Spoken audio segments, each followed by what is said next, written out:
Mesdames et messieurs, bonsoir et merci d'avoir choisi Canal 3 Bénin pour vous informer. Voici tout de suite les titres du journal. Bientôt un échangeur à Vedoko à Cotonou. L'information est confirmée à travers une cérémonie de signature d'accord entre le Bénin et le Japon. Le principal partenaire de ce projet vient donc de donner son accord à la faveur d'un échange de notes entre l'ambassadeur du Japon au Bénin et le ministre des Affaires étrangères et de la coopération. Pas d'élection du nouveau maire dans la commune d'Aplaroué ce jeudi et pourtant, tous les acteurs concernés ont répondu présents à la convocation du préfet du Koufo suite à un arrêt rendu récemment par la Cour suprême. Dans ce journal, les explications de l'un des chargés de mission du préfet du Koufo qui a présidé la séance. Nous sommes dans le mois de mars, nous parlerons donc de la célébration de la Journée internationale de la femme édition 2020 dans les médias au Bénin. La cérémonie porte la marque de l'UPMB avec le soutien de l'ambassade du Royaume des Pays-Bas. Une rencontre qui a mobilisé le personnel féminin de la presse béninoise autour du thème « Quel leadership féminin dans les médias ?» Voilà pour les titres, mesdames et messieurs, à nouveau, bonsoir.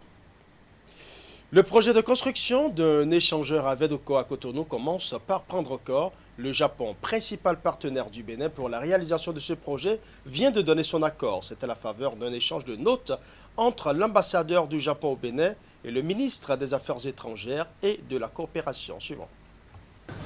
Du rêve à la réalité, le Bénin touche au projet de construction de l'échangeur annoncé au carrefour de Vedoko à Cotonou. Le Japon, partenaire du pays sur ce projet, donne son accord et l'acte juridique le voici. Un échange de notes entre les instances diplomatiques des deux pays. Comme vous le savez tous, les infrastructures routières jouent un rôle important dans le développement socio-économique d'un pays. À travers ce projet, le gouvernement du Japon, très soucieux de l'amélioration des performances économiques du Bénin, témoigne une fois encore son amitié et sa solidarité au peuple béninois. Amitié et solidarité pour la réalisation d'un ouvrage qui va contribuer à fluidifier la circulation à Cotonou et du coup participer à la performance économique du pays. Un soutien du peuple nippon aux efforts que déploie l'État béninois dans la réalisation des infrastructures routières. Donc, monsieur l'ambassadeur, je voudrais d'abord saluer, en même temps que la qualité de nos relations, je voudrais saluer l'ouverture d'esprit de votre coopération. Cette acceptation que vous avez eue de notre désir de réaliser cet ouvrage à cet endroit stratégique de la ville de Cotonou. Ceci participe à l'amélioration des conditions de vie de nos compatriotes. Ceci participe à l'amélioration des conditions de gestion de notre économie parce que chaque fois que nous améliorons une route, chaque fois que nous améliorons des infrastructures, nous essayons de nous confirmer à cet adage qui dit que la voie du développement ou la route du développement passe par le développement de la route. Le patron de la diplomatie béninoise a enfin rassuré le partenaire quant à la libération à temps des emprises du projet. La réalisation sera faite par les entreprises japonaises qui travailleront conjointement avec celles du Bénin afin d'assurer le transfert de compétences et de savoir-faire. Même si le coût et certains détails du projet ne sont pas encore connus, la livraison de l'ouvrage, elle, est annoncée pour juin 2023. Renforcement des relations bilatérales entre la République du Congo et celle du Bénin dans le cadre de la recherche. La signature d'accords de coopération entre les deux États a eu lieu hier jeudi. Objectif, permettre une meilleure collaboration en matière d'enseignement supérieur et de recherche. Reportage. Signature d'accords de coopération suivi d'échanges de parapheurs entre les deux patrons des ministères en charge de l'enseignement supérieur et de la recherche scientifique du Bénin et du Congo. Ceci traduit le renforcement des relations bilatérales entre les deux pays dans le domaine de la recherche. Nos deux États franchissent une nouvelle étape, celle de réfléchir ensemble pour mettre à la disposition de nos économies et de nos peuples des outils scientifiquement conçus et adaptés en vue du relèvement de notre niveau de vie. Cet accord crée donc les conditions d'une collaboration fructueuse entre les chercheurs et autres acteurs du monde scientifique de l'État béninois et celui de la République du Congo. Il vient par ailleurs baliser le terrain dans la promotion des résultats issus des recherches scientifiques. La signature d'accord implique également le cadre de vie des deux nations et c'est ce qu'est venu souligner José Didier Tonato. Et c'est donc une coopération qui va permettre de développer des activités communes dans le domaine de la géodésie, de la photogrammétrie, de la télédétection, des systèmes d'information géographique, de la cartographie numérique, de la formation, de la fourniture réciproque de documentation et publication technique, bref, d'échanges techniques et scientifiques afin d'être sans cesse au diapason des innovations technologiques. L'on ne peut que se réjouir légitimement du pas qui vient d'être posé dans le bon sens pour un avenir prospère. La particularité du précieux document qui servira désormais de socle aux relations scientifiques entre le Bénin et le Congo dans le domaine de l'enseignement supérieur et de la recherche scientifique est qu'il se situe dans le cadre de la coopération Sud-Sud qui impulse des avancées décisives dans la marche des pays en développement vers le progrès. C'est une nouvelle ère qui s'ouvre sur les relations de coopération en matière d'enseignement supérieur et de recherche entre la République du Congo et le Bénin. Il est donc attendu à travers cet accord des actions pouvant impulser le domaine de la recherche dans les deux pays. Je l'annonçais en titre, il n'y a pas eu d'élection du nouveau maire de la commune d'Aplaroué ce jeudi. Et pourtant, tous les acteurs concernés par cette élection étaient présents dans la salle de conférence de la mairie d'Aplaroué, conformément à la convocation à eux adressée par le préfet du département du Koufo. Une convocation qui fait suite à un arrêt rendu récemment par la Cour suprême. Suivant un extrait des propos de l'un des chargés de mission du préfet du Koufo, qui a d'ailleurs présidé la cérémonie. Ça va les avantager.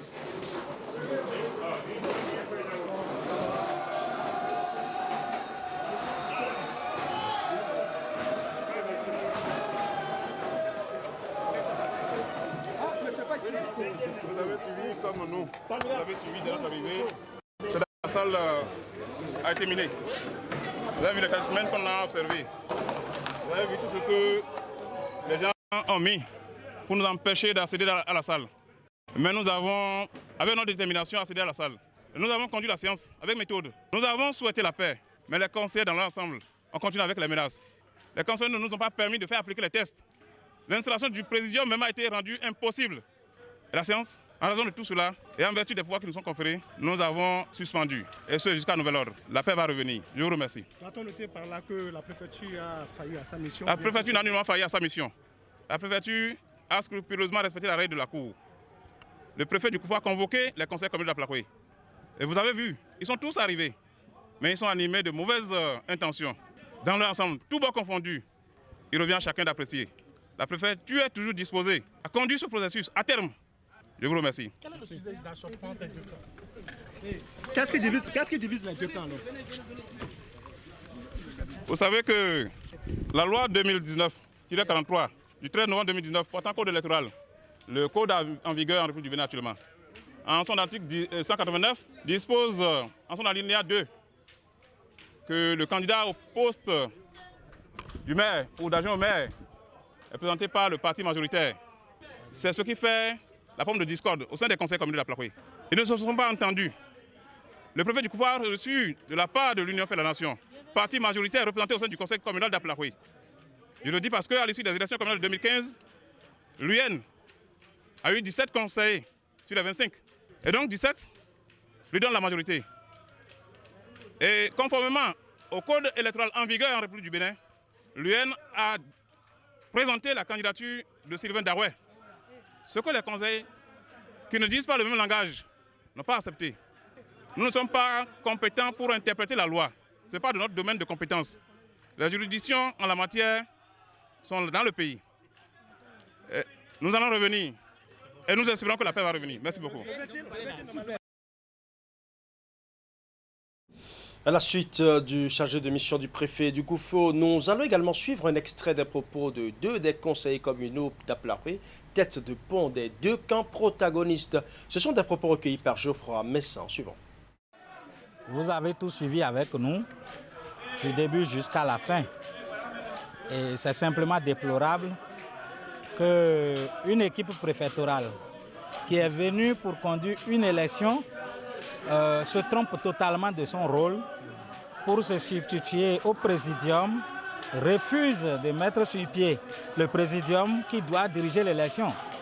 Et par finir, après plus de 2 heures de dilatoire, on retient qu'il faut suspendre. Le représentant du préfet a dit qu'il a suspendu la séance jusqu'à nouvel ordre. C'est simplement une question préjudicielle que les conseillers d'en face ont mis sur la table et le chargé de mission représentant le préfet a joué à leur jeu jusqu'à la fin. Nous avons constaté. On n'a pas voulu céder à la provocation. Nous sommes des démocrates, nous le resterons et jusqu'à la fin, jusqu'au bout du processus. Ils ont parlé de suspension jusqu'à nouvel ordre. Il y a eu 2 huissiers dans la salle qui ont tout constaté. Nous sommes des procéduriers, nous ferons les procédures jusqu'au bout. La Cour suprême a délibéré et a demandé au préfet d'organiser tous travaux cessant les élections du maire d'Apelahoué. Le préfet ayant pris le courrier a fait diligence sur lui-même et a programmé cette session sur aujourd'hui. Nous nous sommes présentés à 15 h. Les CM aussi, la délégation préfectorale s'est présentée aussi. Nous avons fait notre entrée dans la salle de délibération. Et il y a des préalables qui ont démarré. Parmi ces préalables, puisque nous sommes des gens avertis, parmi ces préalables, on était 17 UN. Et le président UN a envoyé une correspondance pour désigner celui pour qui on doit voter comme prochain maire. Mais conformément à la loi 2019, bizarrement, ce que nous avons constaté, c'est que le groupuscule qui a quitté l'UN nous dit maintenant que lui il a un autre candidat. Mais qui est le chef de parti de ce groupuscule UN qui se trouve ailleurs, on ne sait pas. On leur a demandé le mandat, la correspondance qui désigne celui pour qui on doit voter comme maire, ils n'en ont pas. Or, nous, on en a. Dans un tout autre registre, une équipe de Canal 3 Bénin était dans les locaux de la Sénat pour constater l'ambiance qui prévaut 24 heures après la clôture du dépôt des dossiers de candidature. Déjà, de bonnes nouvelles tombent pour certains partis politiques. Dans le reportage que nous propose Tanguy Agoyi, nous allons suivre les appréciations des heureux et les avertissements du président de la Commission électorale nationale autonome. Reportage. Sur leur visage et dans leurs premiers propos, l'expression de la grande délivrance. L'Union progressiste et le Bloc républicain viennent de décrocher à leur grand bonheur leur récépissé provisoire respectif qui reconnaît et établit officiellement la complétude des près de 4000 dossiers fournis pour les 546 arrondissements à travers le Bénin. Moment de grand soulagement. Très soulagé parce que c'est pas facile. Vous savez, 3630 dossiers, candidats du moins, et 8 pièces par candidat, c'est un parcours de combattant. Je crois que ce n'est pas une satisfaction personnelle, mais c'est la satisfaction de toute une équipe. Une équipe supervisée par le président Bruno Amoussou, mais une équipe à laquelle le président Amoussou a laissé la main. Ce récépissé provisoire que nous venons d'avoir, dans les heures à venir, nous allons le transformer en récépissé définitif. Pour y arriver, il y a encore quelques détails à régler au niveau des dossiers que les représentants ont promis faire pour les 48 heures à compter de ce jeudi. Exigence rappelée d'ailleurs par le président de la Sénat qui avait dû recourir à la menace de vider la cour de l'institution qui gorgeait encore de monde avec des dossiers non encore admis. Au moins au niveau de la complétude, on n'a pas eu grand-chose à leur reprocher. Nous attendons la suite. La suite, c'est quoi? C'est les autres partis dont nous sommes actuellement en train d'examiner les dossiers de complétude sur le volet de la candidature et des dossiers eux-mêmes. Dans tous les cas, la loi nous dit que c'est dans 8 jours.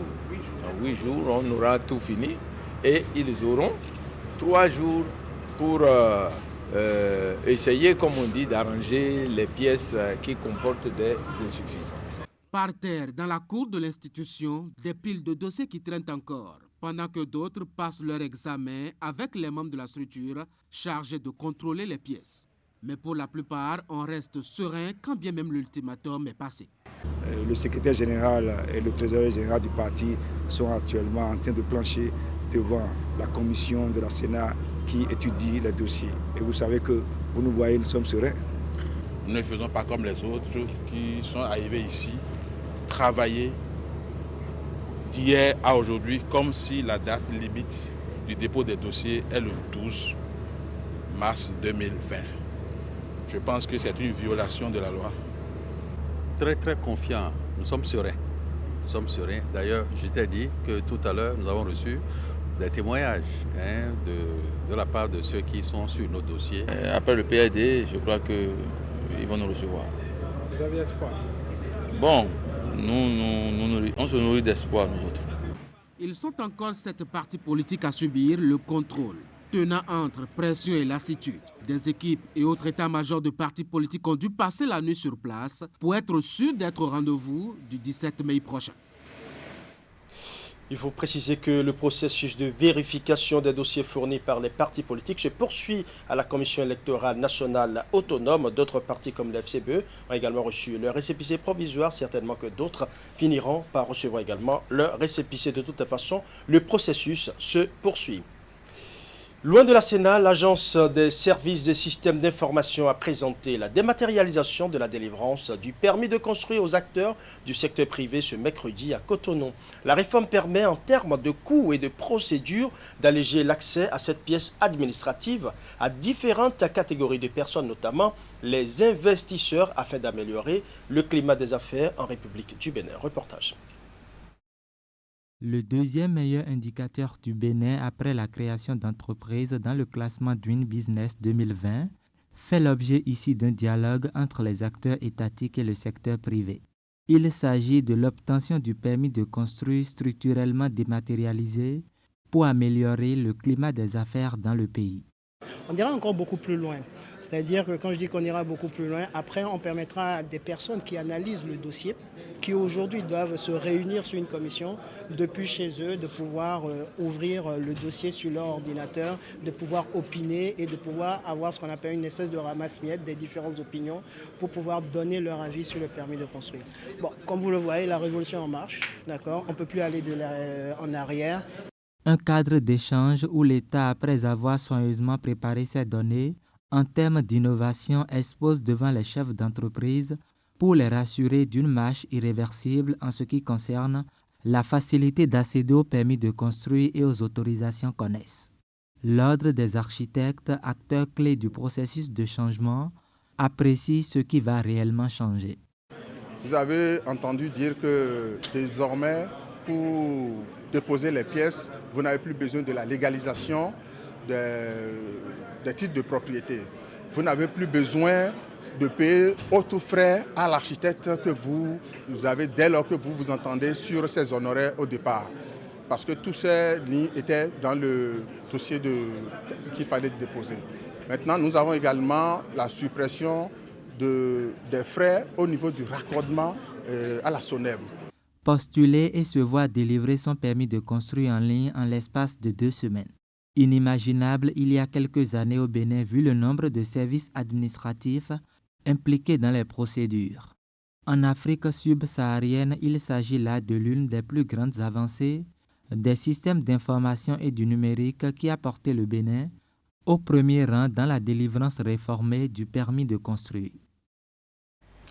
Le Bénin abrite depuis hier la réunion de la commission consultative sous-régionale de l'Afrique francophone de l'International des services publics. Le thème retenu pour ces assises est la syndicalisation et la croissance.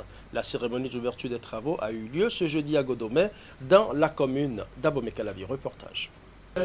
C'est une rencontre qui regroupe les membres de l'International des services publics autour d'un sujet d'actualité du monde des travailleurs, la syndicalisation et la croissance. Il s'agit ici d'une réunion de la commission consultative sous-régionale pour l'Afrique francophone. Durant 2 jours, les participants venus des différents pays et de nombreux secteurs des services publics auront à faire le point de leur rencontre afin d'évaluer les avancées, mais surtout discuter des enjeux de la croissance syndicale. Le choix porté sur mon pays, le Bénin, tout en restant un fait des hommes, est le témoignage du sérieux qui a toujours caractérisé le SYNATRIB dans le respect de ses engagements vis-à-vis de l'international des services publics, ISP, dont il se trouve d'ailleurs être le seul affilié au Bénin. Je vous convie tous à faire chacun et chacune toutes les propositions qu'il faut, à prendre toutes les résolutions idoines qui nous permettront demain d'ajouter au plan d'action de la sous-région, au plan d'action de l'ISP, pour qu'arriver dans nos syndicats respectifs, dans nos pays respectifs, que nous puissions désormais rendre nos syndicats plus visibles qu'ils ne le sont aujourd'hui, rendre l'ISP plus visible qu'elle ne l'est aujourd'hui. Au cours des 2 jours de travaux, il sera présenté aux participants, membres de l'International des services publics, un plan d'action qui représente la nouvelle feuille de route de l'organisation. Pour le représentant du directeur général des impôts du Bénin, toute économie moderne a besoin de la contribution active des travailleurs. C'est pourquoi, selon lui, cette réunion sous-régionale qu'abrite le Bénin est une occasion pour définir de véritables stratégies d'action. L'audience syndicale recule certes, mais je reste convaincu que de ce creuset d'échanges jaillira une aube nouvelle. C'est pourquoi je voudrais exhorter chacun des participants à s'associer à l'effort commun pour que ce soit mené des débats ouverts et inspirés en vue de définir de véritables plans d'action et d'en tirer de riches conclusions. L'International des services publics est une fédération qui regroupe plus de 700 syndicats, représentant 30 millions de travailleurs dans 154 pays. Au-delà du fait qu'elle arrive à faire entendre sa voix auprès de grandes organisations internationales, l'ISP défend les droits syndicaux et lutte pour l'accès universel des services publics de qualité. Le ministre en charge du tourisme et des arts, Jean-Michel Abimbola, était il y a quelques jours en visite à travers le parc national de la Pendjari dans le nord Bénin. Accompagné d'une délégation de l'Agence nationale de la promotion des patrimoines et de développement touristique, ils sont allés évaluer les dispositifs logistiques, touristiques et sécuritaires mis en place par le gouvernement. Une note de satisfaction a sanctionné cette mission. Reportage. C'est dans cet hélicoptère qu'une délégation de l'Agence nationale de promotion des patrimoines et de développement touristique, accompagnée du ministre en charge du tourisme, a effectué une descente ici au parc national de la Pendjari. C'est une mission d'évaluation des dispositifs mis en place en ce qui concerne les investissements logistiques, touristiques et sécuritaires. Nous veillons à ce que les conditions touristiques soient les meilleures pour que les touristes puissent venir. Nous avons vécu des moments difficiles ici, mais nous n'avons pas baissé les bras. Des mesures ont été prises par les autorités, par le national et par les rangers pour sécuriser. Nous avons constaté un parc vraiment splendide, un parc exceptionnel. Il faut dire que ce que j'ai remarqué me fait dire que le gouvernement a eu raison de confier ce parc à des professionnels. Je n'ai jamais vu autant d'animaux sauvages, des animaux moins craintifs, des animaux qui ont pu se développer et où vous vivez une expérience sans être déçu. En dehors de ces constats rassurants, le ministre Jean-Michel Abimbola et les membres de l'ANPT ont eu le privilège de visiter les différents compartiments de ce site touristique. De l'intérieur de l'hôtel Pendjari, en passant par le restaurant et surtout le camp d'entraînement des Rangers, rien n'a échappé à la délégation.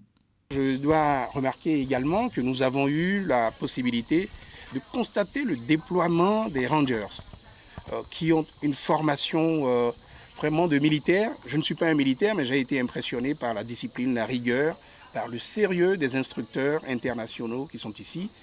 Et évidemment, nous avons constaté également le déploiement des FAB, les Forces armées béninoises, avec un sérieux, une détermination qui rassure.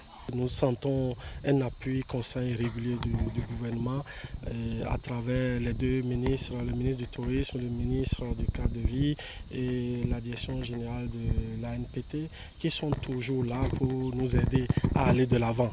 Un tour en hélicoptère leur a permis d'apprécier du haut la diversité de la faune de la Pendjari. Quoi de plus beau pour un moment de détente et de plaisir? Voici donc un cadre idéal pour une randonnée touristique. Quel leadership féminin dans les médias? C'est le thème qui a mobilisé plusieurs femmes des médias dans la soirée de ce jeudi 12 mars à la salle de conférence de l'ambassade des Pays-Bas. L'initiative s'inscrit dans le cadre de la célébration de la GIF édition 2020 et qui porte d'ailleurs la marque de l'Union des professionnels des médias du Bénin avec l'appui de l'ambassade du Royaume des Pays-Bas. Les détails dans ce reportage de Ingrid Day présenté par Narcisse Alossé. Grande mobilisation des femmes journalistes dans cette salle. Leur présence ici se traduit par la volonté de réfléchir sur le destin des femmes officiant dans les médias au Bénin. Le thème retenu pour la circonstance est « Leadership féminin dans les médias », une initiative de l'Union des professionnels des médias UPMB avec l'accompagnement de l'ambassade des Pays-Bas.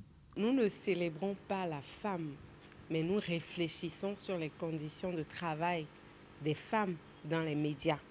Nous avons voulu inscrire cette activité dans le cadre de la Journée internationale des droits de la femme parce qu'il fallait trouver un contexte approprié pour lancer cette activité. L'occasion pour ces femmes-là d'aller à l'école d'un certain nombre d'aînés, de leaders. Vous en avez vu, il y en a plusieurs dans la salle. Nous avons un talent. Nous avons un leadership qui sommeille en nous et c'est important qu'on trouve le cadre d'apprendre à identifier ce leadership-là, de travailler sur ce leadership pour le révéler à la face du monde entier. La rencontre a mobilisé plusieurs femmes leaders du Bénin venues pour témoigner leur soutien aux organisateurs. À tour de rôle, elles ont chacune développé les différentes thématiques retenues pour l'occasion. Il s'agit entre autres de la contribution des médias à la promotion des femmes, l'épanouissement de la femme au travail et la place du leadership féminin au Bénin. Le leadership, c'est aussi nous, tous ensemble, là. Comment on peut s'entraider? Ces pots de banane, comment on peut les balayer? Et pas que les éviter, mais les balayer carrément pour avoir le droit de travailler en toute sérénité. Dans cette causerie débat sortiront des propositions et recommandations en vue d'instaurer un programme de rencontres périodiques, lequel programme vise à réfléchir aux stratégies pouvant leur permettre de relever les défis qui s'imposent à elles. Le maire de la ville de Cotonou est descendu ce jeudi dans certains arrondissements pour constater le démarrage effectif des travaux de voirie. Il s'agit d'une action de la municipalité qui vise à rendre praticables les routes en terre dans les arrondissements n'ayant pas encore bénéficié du projet asphaltage. Ali Momoni pour le compte rendu. C'est des actions pour compléter les actions du gouvernement. À l'approche de la saison pluvieuse, la municipalité de Cotonou met déjà en œuvre des actions pour faciliter la circulation dans la ville. C'est le but de cette descente du maire dans le 6e arrondissement. Isidore Nyolonfon est allé constater le démarrage effectif des travaux de voirie dans cette localité. Sur les 13 arrondissements, il y a un nombre important qui bénéficient des travaux d'asphaltage. Mais nous avons constaté qu'au niveau de certains arrondissements, qu'il faille mettre en œuvre quelques actions complémentaires pour contenter un tant soit peu les populations. Et ces travaux vont consister à la mise en forme, c'est-à-dire au profilage et à l'apport de matériaux en sable siliteux pour conforter, pour favoriser la circulation des populations sur ces voies-là. Donc comme j'ai l'habitude de le dire, nous essayons de marcher dans les sillons de progrès tracés par le chef de l'État. Les travaux de reprofilage des voies de Cotonou prennent en compte 4 arrondissements. Il s'agit du 4e, 6e, 8e et 10e. Dans ces arrondissements, il sera procédé au rechargement de 15 000 mètres linéaires de voies en terre. Suivra en fait ensuite le reprofilage au niveau des grandes pénitentes dans tous les arrondissements de la ville. Voilà ce que nous avons démarré. Nous avons démarré ça en prélude à la saison pluvieuse. C'est donc 15 km de voies en terre qui seront reprofilées afin de les rendre praticables. Pour cette sortie du maire, la première autorité de la ville de Cotonou a fait le tour du 6e arrondissement et échangé avec les populations. Il les a invités pour finir à protéger les matériaux pour faciliter la réalisation des travaux dans les délais. Et avec le conseil de quartier, les jeunes de l'arrondissement, des quartiers environnants, on va essayer de protéger comme d'habitude qu'on a l'habitude de le faire. Démarré ce jeudi 12 mars 2020, les travaux de reprofilage des voies dans certains arrondissements de Cotonou sont prévus pour durer 15 jours. Alors à présent, dans le département du Koufo et plus précisément à la mairie d'Aplaroué pour parler de la cérémonie de remise d'équipements et de matériel de transformation à des groupements de jeunes des communes d'Aplaroué, de Dogbo et de Diakotomé. Organisée par l'ONG Gracide, cette cérémonie s'inscrit dans la droite ligne du projet de promotion de la santé des droits sexuels reproductifs. Reportage. Du renforcement de capacités en matériel et équipement à des jeunes de la zone sanitaire à Plaroué, Dogbo, Diakotomé. Il est l'œuvre ici du groupe d'action pour la solidarité et d'initiatives de développement Gracide ONG par le biais du projet PSDSR, promotion de la santé et des droits sexuels reproductifs. Merci à tous ceux qui ont œuvré. Tous ceux qui ont œuvré pour qu'aujourd'hui, ces groupements bénéficient de ce don. Les bénéficiaires sont des associations des jeunes pour l'épargne et le crédit, AGEC, et des groupes de jeunes spécialisés en entrepreneuriat. Ils se sont vus remettre sur cette place publique d'Aplaroué des équipements de fonctionnement et du matériel de transformation. Ces différents groupes sont entre autres des acteurs qu'on a identifiés dans l'activité que nous avons accompagnés par des formations pour renforcer leur capacité à exceller dans leur activité. Et aujourd'hui, la cérémonie de ce jour, c'est pour leur remettre quelques équipements.